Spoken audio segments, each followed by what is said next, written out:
और सबसे पहला कैन, उसके बाद कुड, उसके बाद may, might, shall, should, will, would, must, ought to, used to, need and dare. सबसे पहले आप लोगों को हम बता दें मॉडल वर्ब का जो यूज किया जाता है, modal verbs are use to show, modal verbs are used to express ability, capacity, possibility, necessity, permission, suggestion, wish, place, pray, curse, etc. ध्यान से यहाँ पे समझेंगे आप लोग।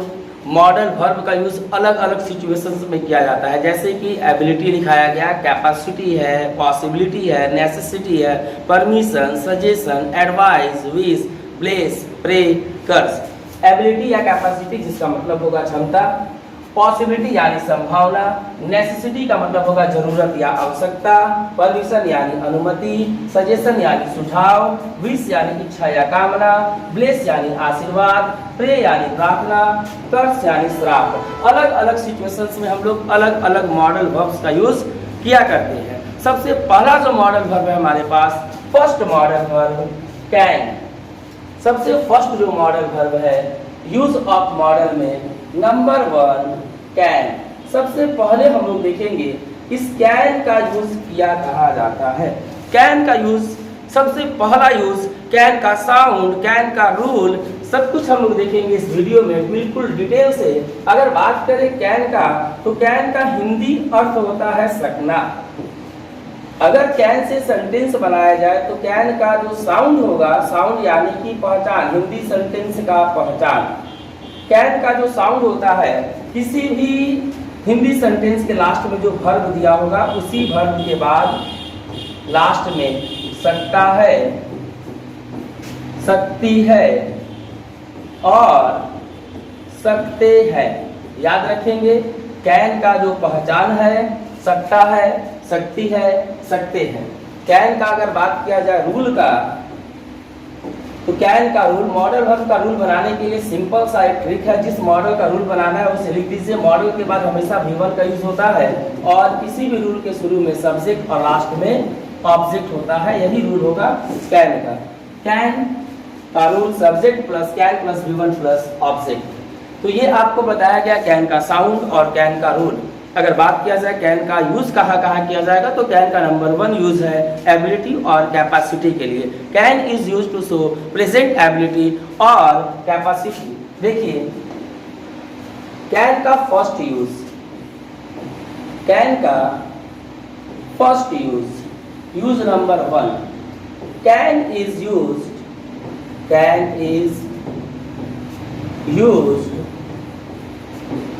टू शो present ability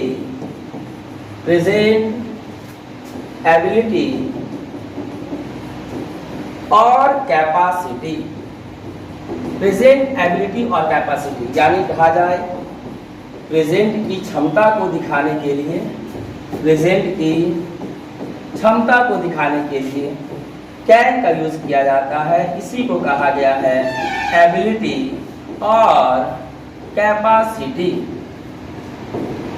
इस प्रकार से आप लोग नोट करते चले जाएंगे, समझते जाएंगे, याद रखेंगे। प्रेजेंट का जो फर्स्ट यूज है टू शो एबिलिटी और कैपेसिटी ऑफ प्रेजेंट, प्रेजेंट की क्षमता को दिखाने के लिए कैन का यूज। अगर इसका एग्जाम्पल देखा जाए कैन का, एग्जाम्पल इसका क्या होगा, तो एग्जाम्पल इसका हो जाएगा एग्जाम्पल्स नंबर 1, जैसे कि आई कैन स्पीक many languages। इसी तरह से आपके एग्जाम में क्वेश्चन दे दिए जाते हैं और यहाँ पे ब्लैंक स्पेस दिया जाता है और लिख दिया जाता है I dash speak many languages. यहाँ पे कई भाषाओं को बोलना, यानी मैं बहुत सारी भाषाओं को बोल सकता हूँ। तो ये बहुत सारी भाषाओं को बोलना एक तरह का क्षमता को दर्शाता है और क्षमता को दिखाने के लिए मॉडल वर्ब कैन का यूज किया जाता है। I can speak many languages, I can speak many languages. और I can speak Spanish, I can speak Spanish, यानी मैं स्पेनिश बोल सकता हूँ। Hablo poco español, estoy aprendiendo español por mí mismo. No espere el momento perfecto como el momento llega lo perfecto. Yes, ये Spanish का कुछ sentences था जिसका मतलब होगा I can speak Spanish and I am still learning Spanish how to speak. देखिए, किसी भी तरह की क्षमता को दिखाने के लिए जैसे एग्जाम में क्वेश्चन दे दी जाते हैं इस तरह से I dash, he dash, climb on any tree. तो ये जो आपका सेंटेंस है पेड़ पर चढ़ना, क्लाइंब का मतलब होता है चढ़ना, क्लाइंब यानी कि चढ़ना, वह किसी भी पेड़ पर चढ़ सकता है, यानी पेड़ पे चढ़ने की बात की जा रही है, यानी एक तरह का ये क्षमता है। और क्षमता को दिखाने के लिए कैन का use, he can climb on any tree. अगर और भी ज्यादा एग्जाम्पल की बात की जाए, एग्जाम्पल नंबर 4, जैसे कि इस तरह से भी क्वेश्चन आपके एग्जाम में दे दिए जाते हैं। He dash swim across the river. He dash swim across the river. He dash swim across the river. यानी मैं वह नदी को तैर कर पार कर सकता है। तो यहाँ पे कैन का यूज कर दिया जाएगा। तो कैन का हम लोग यूज करते हैं, फर्स्ट यूज आपको बताया गया एबिलिटी और कैपेसिटी के लिए, वर्तमान की क्षमता के लिए। देखते हैं आगे हम लोग कैन का सेकेंड यूज। कैन का अगर सेकेंड यूज की बात की जाए तो कैन का हम लोग सेकेंड यूज करते हैं स्ट्रॉन्ग पॉसिबिलिटी के लिए। Can is also used, can is also used to show strong possibility. Strong possibility याद रखेंगे, स्ट्रॉन्ग पॉसिबिलिटी जिसका मतलब होगा अधिक संभावना। स्ट्रॉन्ग पॉसिबिलिटी जिसका मतलब होगा अधिक संभावना। अधिक संभावना को दिखाने के लिए भी हम लोग सेंटेंस को कैन से बनाते हैं। स्ट्रॉन्ग पॉसिबिलिटी, स्ट्रॉन्ग पॉसिबिलिटी जिसका हिंदी बताया गया अधिक संभावना, अधिक संभावना। कैन का यूज स्ट्रॉन्ग पॉसिबिलिटी के लिए, स्ट्रॉन्ग पॉसिबिलिटी जिसका मतलब अधिक संभावना। अधिक संभावना को दिखाने के लिए, अधिक संभावना कहने का मतलब है यदि कोई भी काम होने का चांस बहुत ज़्यादा हो, जैसे कि बहुत ज़्यादा बारिश, बहुत ज़्यादा बादल छाया हुआ है तो बारिश होने का चांस अधिक है। तो अगर काम होने का चांस बहुत ज़्यादा हो, 80 से 90% चांस हो, इसे ही कहा जाएगा स्ट्रॉन्ग पॉसिबिलिटी। और जब काम होने का चांस ज़्यादा होता है ऐसे कंडीशन में सेंटेंस को कैन से बना दिया जाता है, क्योंकि कैन का यूज़ स्ट्रॉन्ग पॉसिबिलिटी अधिक संभावना को दर्शाने के लिए किया जाता है। तो अधिक संभावना को दिखाने के लिए कैन से सेंटेंस को बनाया जाएगा। जैसे कि एग्जाम्पल इसका अगर हम लोग देखें तो एग्जाम्पल हो जाएगा इसका, एग्जाम्पल अधिक संभावना के लिए, स्ट्रॉन्ग पॉसिबिलिटी के लिए। और एक बात, जब भी स्ट्रॉन्ग पॉसिबिलिटी की भी बात की जाएगी तो इसमें काम होने का चांस 80 to 90% होता है, 80 to 90%। और ऐसे कैन के वाक्यों का जो अर्थ होगा वो अवश्य अर्थ इसमें छिपा होता है, अवश्य का सेंस होता है। जैसे कि एग्जाम्पल नंबर 1 की बात की जाए, वर्षा अवश्य हो सकती है, वर्षा अवश्य हो सकती है। यानी यहाँ पे अवश्य बता रहा है काम होने का चांस बहुत ज्यादा है, तो हम सेंटेंस बना सकते हैं it can rain.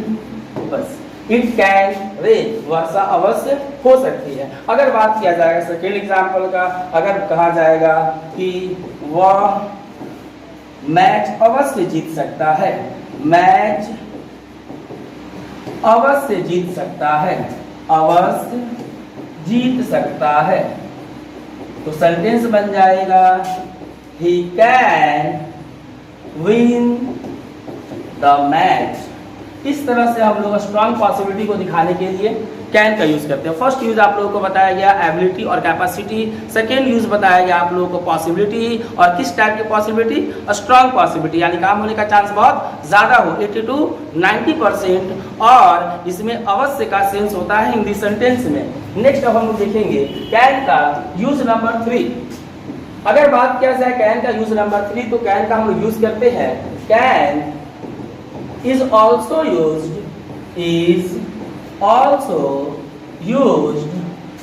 to can is also used for permission यानी कि अनुमति। लेकिन याद रखेंगे कैन का यूज सब अनुमति के लिए किया जाएगा। ऐसे कंडीशन में हम लोग इनफॉर्मल तरीके से, इनफॉर्मल तरीके से, ये क्या होता है इनफॉर्मल वे, उसको अभी हम बता रहे हैं। Can is also used for permission, याद रखेंगे परमिशन यानी कि अनुमति।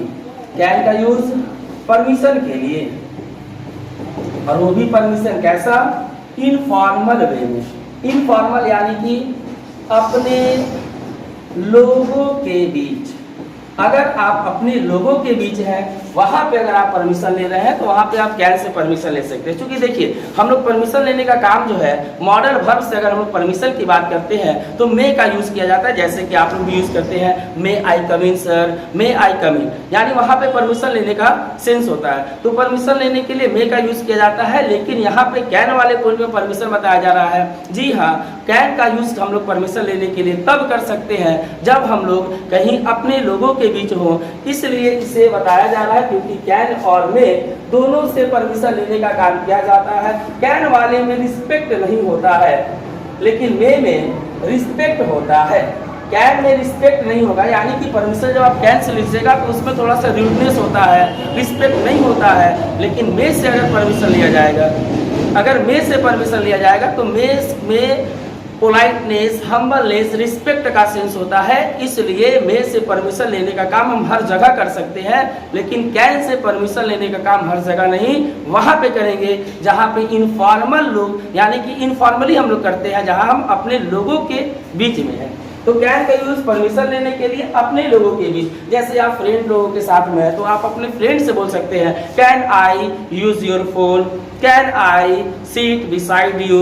इस तरह का परमिशन अपने दोस्तों से लीजिए, अपने रिलेटिव्स वाले में, यानी वहां पे जहां हम ज्यादा फैमिलियर नहीं है, जहां ज्यादा फैमिलियर नहीं है वहां पे परमिशन मे से, और जहां ज्यादा घुले मिले हैं, फैमिलियर है, क्लोज है, वहां पे आप परमिशन कैन से अगर लेना हो तो ले सकते हैं। वैसे परमिशन के लिए मेरा ये एडवाइस है कि मे का ही यूज करें, कैन का नहीं।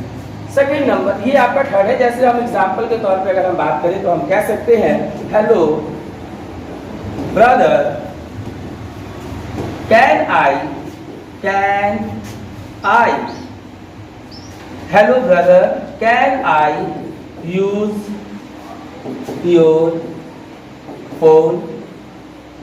यानी यहाँ ब्रदर दिखा रहा है कि आप जो है वहां थोड़ा क्लोज है, या सेम एज का है, या फिर आपका फ्रेंड है, या फिर आपका कोई नजदीकी है। ऐसे कंडीशन में आप कैन से परमिशन ले, इट डजंट मैटर। लेकिन वहां पे जहाँ पे आप घुले मिले नहीं है, जहाँ किसी भी रिस्पेक्टेबल पर्सन के पास है, स्कूल हो, कॉलेज हो, कोचिंग हो, सेंटर वगैरह, तो वहां पे आपको परमिशन के लिए इसका यूज करना होगा, मे का यूज करना होगा। क्योंकि हम लोग को वहाँ थोड़ा डिसिप्लिन बनाना होता है, डिसिप्लिन को फॉलो करना होता है, हम लोग को रिस्पेक्टफुल बनना पड़ता है। तो ऐसे कंडीशन में हम लोग मे का यूज करेंगे परमिशन के लिए। तो ये आपका एग्जाम्पल है कैन का परमिशन के लिए, यानी अपने लोगों के बीच, जिसे कहा जाएगा इनफॉर्मल वे में। नेक्स्ट है कैन का यूज। अगर हम बात करेंगे कैन का, ये आपका जो था पॉइंट कैन वाला 3।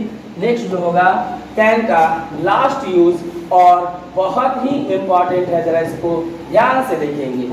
ये एक फ्रेज है कांट हेल्प प्लस बिफोर। इस फ्रेज का यूज कब किया जाएगा? कांट हेल्प प्लस बिफोर, इस फ्रेज का यूज हम तब करते हैं जब कोई व्यक्ति अपने आदत या लत को करने से रोक नहीं सकता है। जब कोई भी व्यक्ति अपनी आदत का इस प्रकार से शिकार हो गया हो कि उसको किए बिना वो रह नहीं सकता है, यानी कुछ भी किए बिना नहीं रह सकता है। can't help plus before is used when someone or somebody can not control और स्टॉप डूइंग समथिंग। जब कोई किसी काम को करने से रोक नहीं सकता है, उसे करने से अपने आप को कंट्रोल नहीं कर सकता है, ऐसे कंडीशन में हम लोग कांट हेल्प प्लस बिफोर का यूज करते हैं। तो देखिए इस प्रकार से इसको लिखा जाएगा, कांट हेल्प प्लस बिफोर का प्रयोग तब किया जाता है, तब किया जाता है, किया जाता है जब कोई व्यक्ति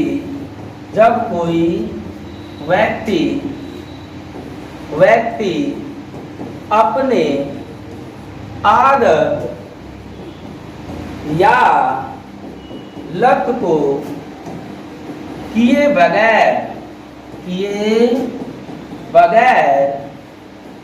नहीं रह सकता है, नहीं रह सकता है। जब कोई व्यक्ति किसी भी आदत या लत को किए बगैर नहीं रह सकता है, तब हम लोग यूज करेंगे कांट हेल्प प्लस बिफोर। यानी हम यूं कहें तो कह सकते हैं कुछ भी किए बिना नहीं रह सकता है, नहीं रह सकता है। ऐसे ही कंडीशन में यूज किया जाएगा can't help plus before.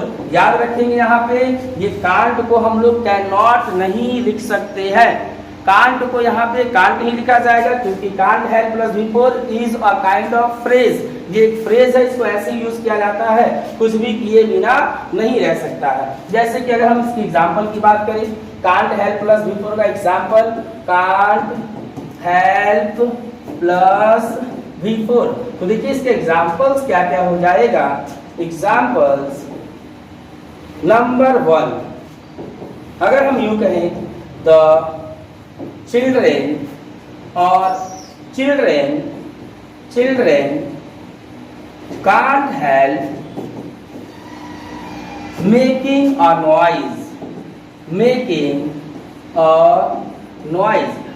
Noise, यानी इसका मतलब होगा बच्चे लोग हल्ला किए बिना नहीं रह सकते हैं। Children can't help making a noise, बच्चे लोग हल्ला किए बिना नहीं रह सकते हैं। उसी प्रकार से second example, women can't help talking, women can't help talking. जी हाँ, इसका मतलब वही होगा जो आप समझ रहे हैं, औरतें लोग बात किए बिना नहीं रह सकती है, विमेन कांट हेल्प टॉकिंग। इसके बाद नंबर 3, अगर कहा जाए ही कांट हेल्प स्मोकिंग, यानी वह धूम्रपान किए बिना नहीं रह सकता। तो याद रखेंगे आप इस रूल को, अगर कोई भी व्यक्ति किसी काम को किए बगैर नहीं रह सकता है, ऐसे कंडीशन में रूल यूज किया जाएगा कांट हेल्प प्लस बिफोर।